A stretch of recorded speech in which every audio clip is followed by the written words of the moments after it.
Hey guys, Johnny Nerd Out. Today I want to talk about the new M635 motor. It's a new mid-drive. I want to get my first impressions on it. I was just riding it around for about a good half hour. I just finished installing it. I want to get my first impressions of it.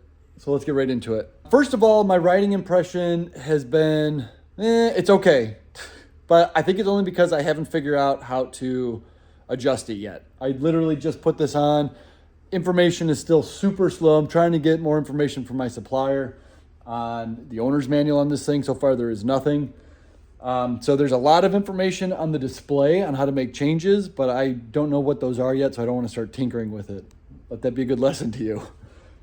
So I want to remain, I don't want to really speak on the performance just yet because I haven't dialed it in at all. But I can speak on the installation, first things that I've noticed, and my initial riding. I mean, it feels about as powerful as a BBS HD. When it's getting max power, it has the same pull as a BBS HD. So it's a powerful motor. So once I get it dialed in with the torque sensing, I think it's gonna be a great motor. Okay, so first of all, let's go to the install.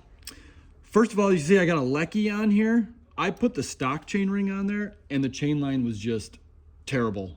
It was way off. So plan on getting a Lecky pretty much out of the gate, first thing.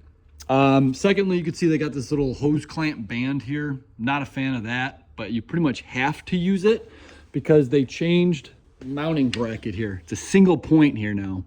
So and there's no teeth on the inner bracket. So you have to use that. You have to use this hose clamp, which I think makes it look a little amateurish. It does come with a really bright headlight, which is really nice. And it also comes with a rear light, which is really nice. And it plugs right into the motor. So it senses when you're hitting the brakes. See if I could do it. I'll turn it on. And it's a brake light. It's a functional brake light. I've always said, like that is, well, the light's on now, but it does get a little bit brighter. I think it's a great addition. And one other thing that people are always asking is, does it have to use the Bafang batteries? No, it does not. You can see this is just a regular universal battery that we sell here at the shop. It works just fine.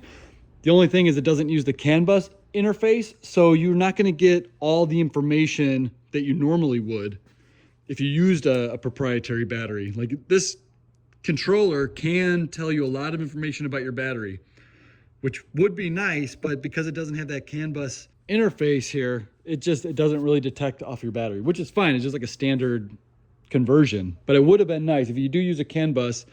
You get a lot more information on the battery from the phone. And there's a Bafang app that pairs with this. That's really, it's kind of nice. And you could actually make adjustments to the display on your phone, but you can't make settings. You can't make changes to the controller.